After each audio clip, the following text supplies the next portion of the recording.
On August 21, 2013, chemical weapons were used in the Syrian conflict yet again. Western powers, the US and France in particular, didn't hesitate for a moment to take advantage of the tragedy, decrying it as a crime against humanity and using it as a springboard to announce their preparations for military strikes against the Syrian government. Make no mistake, this was a crime against humanity, but the gas was not used by the Syrian government. It was used by the NATO-backed rebels. In this video, we're going to show you definitive evidence to support this claim, and we're going to explain the US and NATO's motive for committing such an atrocity. The leaked documents that we're going to be presenting are available for you to download yourself. You'll find a link in the description to that download, and you'll also find links to the mainstream articles we use in our research. Now, in order to really understand this event, we need to look at it in context. The United States has had Syria and Iran in their crosshairs for a long time. The plans for these wars have been in the works for over a decade. About 10 days after 9/11, I went through the Pentagon and I saw Secretary Rumsfeld and Deputy Secretary Wolfowitz. I went downstairs just to say hello to some of the people on the joint staff who used to work for me, and one of the generals called me in. He said, "Sir, you got to come in. You got to come in and talk to me a second." I said, "Well, you're too busy." He said, "No."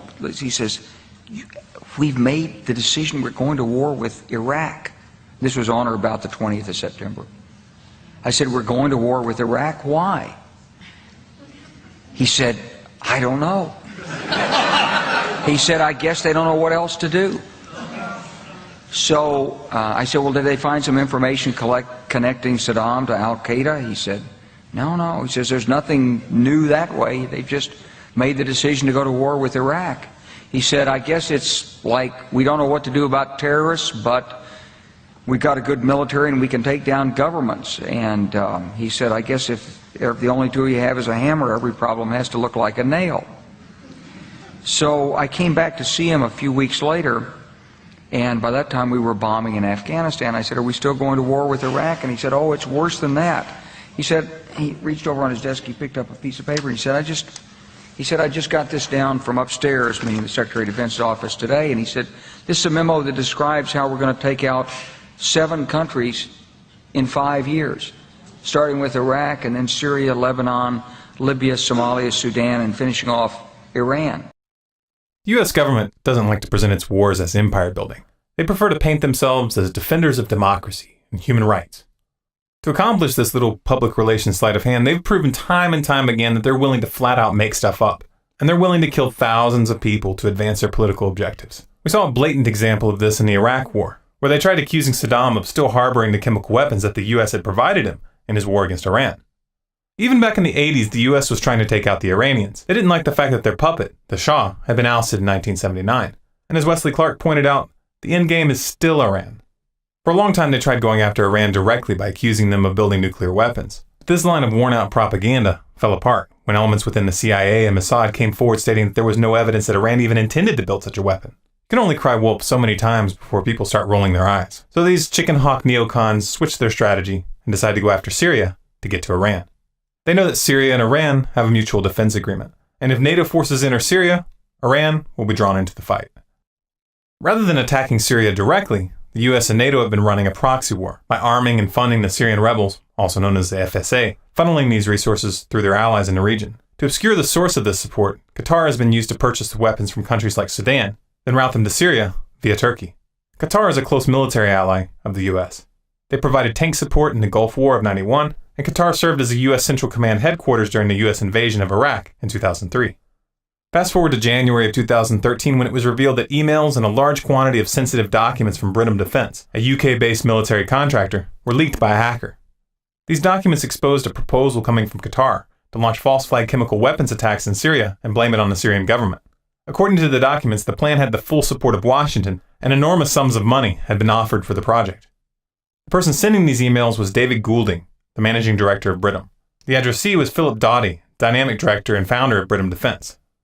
By accessing the servers, the hacker was able to obtain the scans of Doughty's passport, resume, as well as the passports of the Ukrainian operatives that the email suggested should be used to carry out the attack. The leak also included hundreds of other documents containing detailed financial and operational information for Britam Defence, including scores of signed contracts, weekly assessments, and incident reports for projects in multiple countries. Among these were details regarding a contract with Saudi Arabia to help prepare their forces for war with Iran.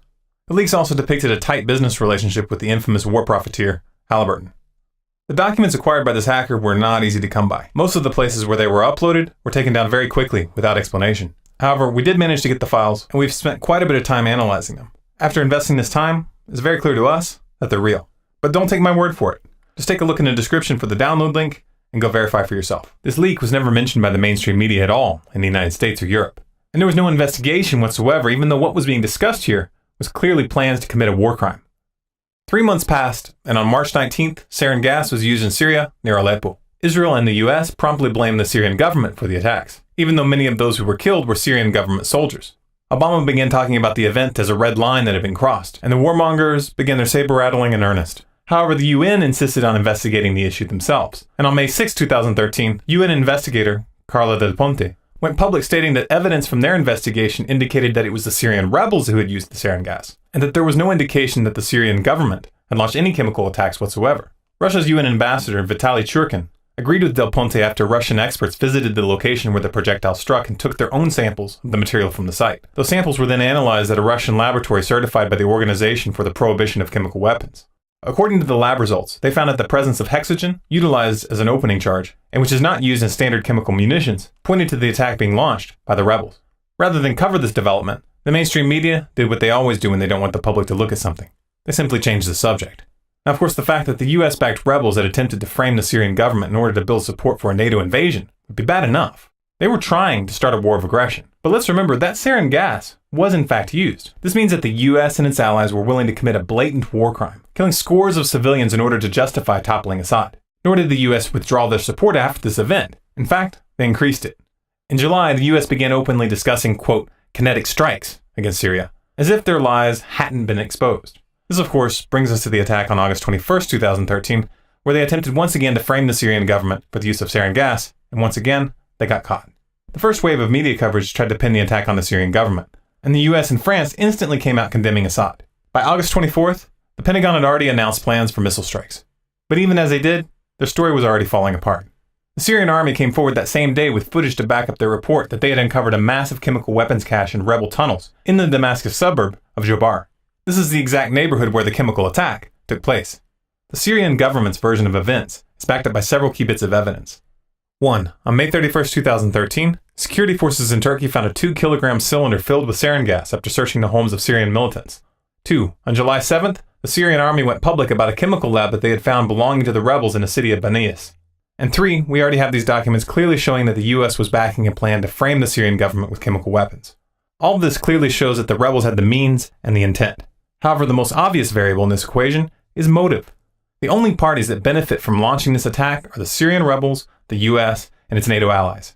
The Syrian government knows full well that the US and NATO have been looking for any excuse to invade. The last thing that they want to do is hand them that excuse. The rebels, on the other hand, have already been caught committing brutal atrocities, and they've already been caught creating fake video of civilian casualties.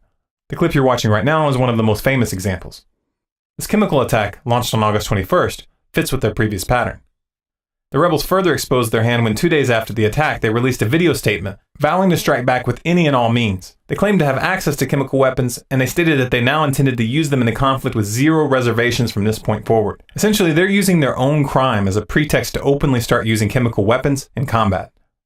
The stakes in this cover-up are high. Russia and China have both openly sided with Syria and Iran, and Russia has warned that thermonuclear war could result if the US continues down this path. That's an outcome that's too horrific to even contemplate.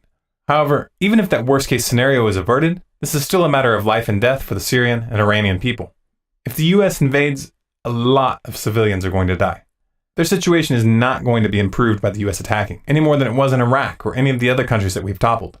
We have to do everything in our power to stop this. Please help us get this information out to everyone, especially those in the military. Share this to Facebook, to Twitter, post it on your website. Download those documents, put them on disk with this video, and hand them out on the streets.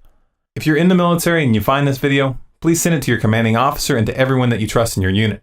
If you're afraid of being punished, then find a way to send it anonymously. Hundreds of people were killed in these attacks, many of them children, and the US government was behind it. If you're a parent, imagine what it would feel like if it were your son or your daughter who had been slaughtered to forward the political objectives of these psychopaths. Think about it long and hard, because these things have a way of coming home to roost. For more videos like this, subscribe to Storm Clouds Gathering on YouTube.